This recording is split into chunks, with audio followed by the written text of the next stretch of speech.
Today, Dylan and I are going to take the engine out of our 1978 Squarebody. I'm sure a bunch of you guys are familiar with this truck.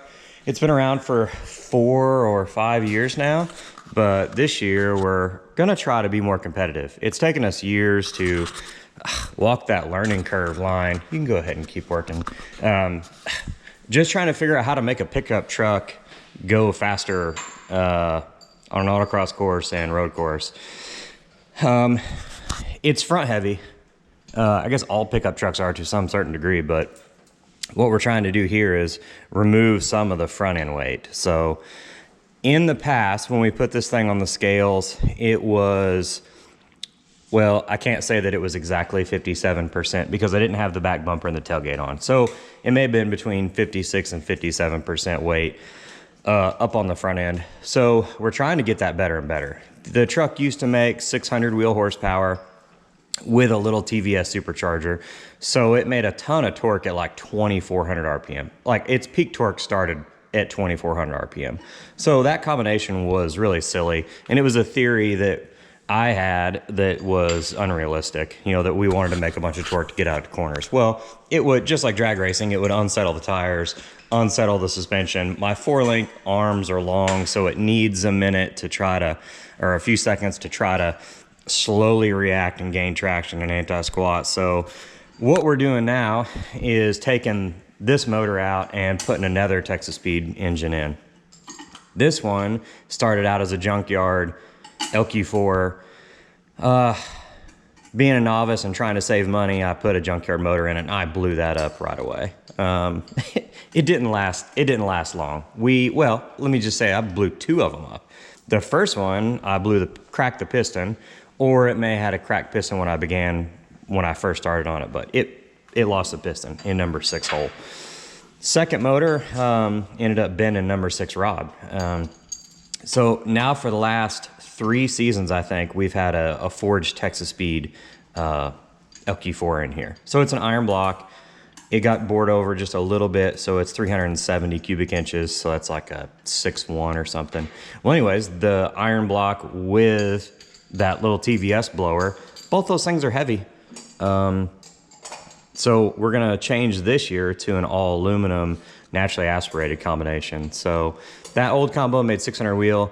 This one will be a 450 cubic inch sleeved aluminum 5.3 block by Texas Speed. So we love Texas Speed. We've been dealing with Texas Speed now for 10 or 11 years. Tons of motors by them have been in our shop's builds, you know, for customers. And this will be the third engine that I've had in my personal vehicles. And man, they're awesome. Great people to deal with and awesome engine. So anyways, this new combo should make like 700 wheel. But the cool thing is that it'll move the torque range up. So now I'll go make peak torque at around 4,500 RPM.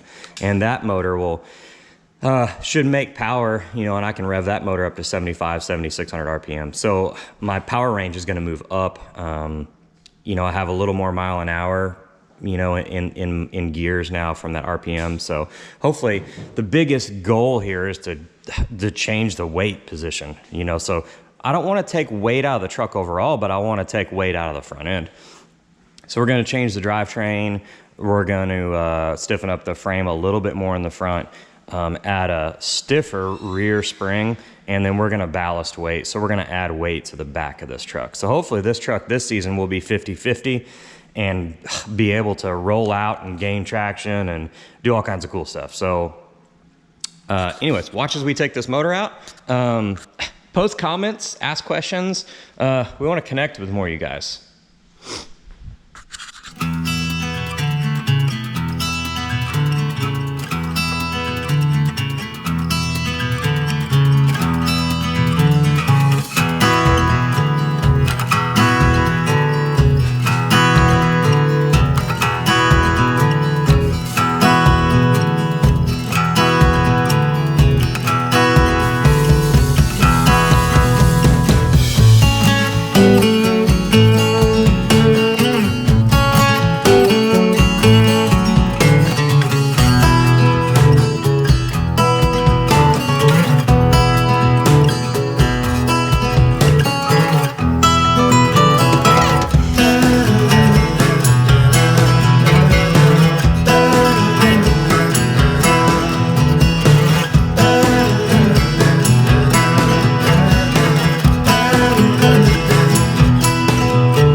Okay, we got the old 370 cubic inch motor out, and gonna wipe down all this and just wait for the new Texas Speed engine. Anyways, thanks for watching.